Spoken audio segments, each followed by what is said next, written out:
इस वीडियो में आज हम जानेंगे पैनासोनिक एसी का F91 एरर के बारे में। उसमें पैनासोनिक एसी इन्वर्टर एसी भी हो सकता है या नॉन इन्वर्टर एसी भी हो सकता है। जैसे आप देख रहे हो पैनासोनिक एसी में दोनों एरर मतलब जो डिजिट और जो अक्षर वो अलग अलग होता है। मतलब F पहले दिखाता है उसके बाद 91 दिखाता है। तो उस पर क्या प्रॉब्लम है, उसका कैसे सॉल्यूशन करना होता है और क्या क्या मतलब एरर आ सकता है वो आज हम जानेंगे। जैसे यहाँ पे देखो कंपनी वाला बताता है उस पर F91 आने का मतलब गैस लीकेज है, मतलब गैस का जो सिस्टम है वो एबनॉर्मल है। तो सबसे पहले गैस शॉर्टेज हो सकता है या लीकेज हो सकता है। दूसरी आपका जो कंप्रेसर है उसका कंप्रेसर का जो पंपिंग है वो कम हो सकता है या कंप्रेसर ख़राब हो सकता है। तीसरा उसका जो 2OA और 3OA वाल्व होता है, मतलब जो डिस्चार्ज लाइन का वहाँ पे जो वाल्व लगा होता है वो वाला वाल्व, और जहाँ पे सक्शन लाइन मतलब जो चार्जिंग लाइन चार्ज करने के लिए जो चार्जिंग लाइन दिया रहता है वो वाल्व को 3OA वाल्व बोलते हैं। तो वो वाल्व भी ख़राब हो सकता है। चौथा जो होता है यहाँ पे बता रहा है कि direction error due to failure indoor intake air and indoor pipe temperature sensor, मतलब इंडोर से जो हवा निकल रहा है वो कोई जगह ब्लॉक हो सकता है या आपका इंडोर का जो सेंसर है टेम्परेचर सेंसर मतलब पाइप टेम्परेचर सेंसर है, मतलब जो दो सेंसर होता है, एक एम्बिएंट टेम्परेचर एक पाइप सेंसर, वो पाइप सेंसर ख़राब होने से भी हो सकता है। वहाँ पे भी यहाँ पे भी कंपनी का जो एरर किस तरह चेक करेंगे वो भी दिखाया है यहाँ पे। तो सबसे पहले आपका इंडोर का पाइप सेंसर चेक करना पड़ेगा, वो सही होगा तो सही है, नहीं होगा तो उसको रिप्लेस करना पड़ेगा। उसके बाद है आपका 2OA और 3OA जो वाल्व है उसको चेक करना पड़ेगा, आपका सिस्टम में कोई जगह जाम है या ख़राब है तो वो भी चेक करना पड़ेगा। वो ख़राब होगा तो उसको भी चेंज करना पड़ेगा। वो तो ख़राब नहीं हो सकता है, लेकिन कभी कभी जगह पे क्या पाइप ज्वाइन करने के वजह से वो अंदर का जो रबर है वो पिघल जाता है और अंदर जैम हो जाता है, तो उसके वजह से भी वो ख़राब हो सकता है। आखिर जो है मतलब चेक गैस लीक, मतलब गैस लीक हो सकता है। अब गैस लीक होगा तो आप गेज लगा के पता लगा सकते हैं। मतलब रेफ्रिजरेंट का जो सर्किल है मतलब सर्किल है वो एबनॉर्मल है, मतलब कोई जगह ब्लॉक हो रहा है ऐसे कुछ है। जैसे यहाँ पे देखिए पिक्चर में, बाद में वीडियो दिखाएंगे कि क्या ऐसे चेक किया है। तो यहाँ पे इंडोर सेंसर की प्रॉब्लम हो सकता है। तो फास्ट उसका जो स्टेप है, आपका जो मैनुअल स्विच हो उसको पाम डाउन करने के टाइम को 5 सेकंड दबा के रखेंगे। तो पाम डाउन हो जाने के बाद एक लंबा बीप बजर बजेगा, फिर ये इसका 1 स्टेप है, ऐसे चेक करना पड़ेगा। मतलब गैस बैक करके वाल्व ख़राब होगा तो ऐसा कुछ होगा तो आपको ये पाम डाउन करने का फास्ट स्टेप है, उसको गैस को पाम डाउन करके उसको देखने पड़ेगा। मतलब गैस को पाम डाउन करेंगे, फिर आपको डिस्चार्ज लाइन से गैस छोड़ेंगे तो सक्शन लाइन तक आ रहा है कि नहीं वो चेक कर सकते हैं। उसके बाद ये सेकंड स्टेप है, उसका एम्पेयर चेक करना पड़ेगा। मतलब मशीन जो चल रहा है वो सही एम्पेयर से चल रहा है कि नहीं, उससे भी आप पता लगा सकते हैं।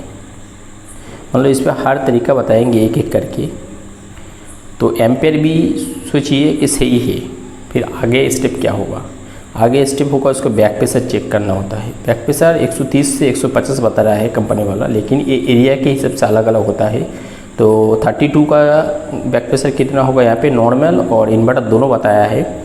मतलब नॉर्मल में 22 गैस होता है तो 70 से 80 के आसपास होगा, और 32 या 410 जो भी होगा उस पर 130 से 150 का अंदर होगा, लेकिन वो एरिया के हिसाब से होगा। गैस का जो प्रेशर है वो किस तरह देखना पड़ता है और कहाँ पे कैसे होता है वो मेरा दूसरा वीडियो है, डिटेल्स में आप जाके चैनल पे वो देख सकते हैं। यहाँ पे कंपनी वाला बताता है कि 130 से 150 होगा। 150 मतलब आपका एरिया में वातावरण का टेम्परेचर ज़्यादा होगा तो ज़्यादा दिखाएगा, कम होगा कम दिखाएगा।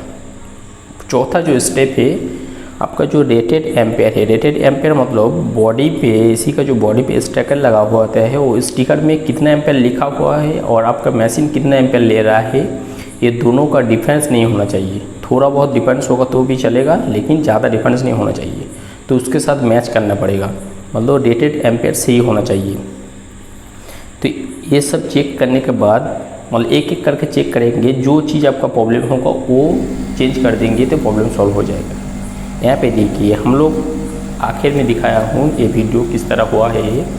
यहाँ पे गैस का बैक प्रेशर दिखाया हूँ, तो बैक प्रेशर भी कम है और उसका एम्पेयर भी कम ले रहा है। मतलब ये वाला जो सिस्टम है आपको पहले जो बताया हूँ, मतलब एक एक करके, वो प्रॉब्लम भी हो सकता है और गैस लीकेज भी हो सकता है। लेकिन सबसे पहले इसका जो गैस सर्कुलेशन का जो लाइन है वो एबनॉर्मल है, मतलब गैस कम हो सकता है। जैसे ये मशीन में आप देख रहे हो 50 बैक प्रेशर है, R32 गैस है और एम्पेयर भी 4.34 ले रहा है। मतलब सिस्टम में गैस लीकेज होने की वजह से F91 एरर बता रहा है। मतलब ये जो मशीन है आप उस पर गैस चेक करके, मतलब गैस चेक कर देंगे तो ये प्रॉब्लम दूर हो जाएगा। लेकिन गैस चेक करने का भी तरीका है, जब भी ऐसी कुछ प्रॉब्लम होगा तो गैस को आपको पूरा निकाल देना पड़ेगा, फिर से नया तरीके से वैक्यूम करके उसको रिफ़िल करना पड़ेगा गैस। यहाँ पे इंडोर का जो यूनियन है वहाँ पे भी लीकेज नहीं है, लेकिन आउटडोर के पास जो वाल्व है वहाँ पे 2A वाल्व के पास उसका जो क्वार्टर नट है उस पर लीकेज है। मतलब जो तरीका बताया हूँ उस पर एक एक करके चेक करेंगे। सेंसर भी ख़राब होगा तो भी F91 आएगा, उसका वाल्व जाम होगा तो भी F91 आएगा, आपका इंडोर का हवा का थ्रो कम होगा तो भी F1 आ सकता है, या उसका सेंसर ख़राब होगा तो भी F1 आ सकता है। लेकिन ये वाला जो मशीन है इस पर गैस लीकेज की वजह से F1 आ रहा है।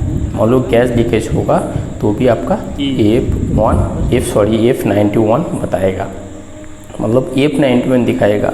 तो ये जो तरीका बताए हूँ ये हर चीज़ आपको चेक करना पड़ेगा। पहले आपको पता लग गया होगा कि गैस लीकेज है वो तो सही है, जैसे अभी देख रहे हो कि गैस सही है, कूलिंग भी जब चल रहा है कूलिंग सही दे रहा है, लेकिन थोड़ी देर बाद F91 हो रहा है, तब आपको उसका एक एक करके चेक करना पड़ेगा। सेंसर चेक करना पड़ेगा, उसका वाल्व चेक करना पड़ेगा, उसका मतलब गैस को पाम डाउन करके उसका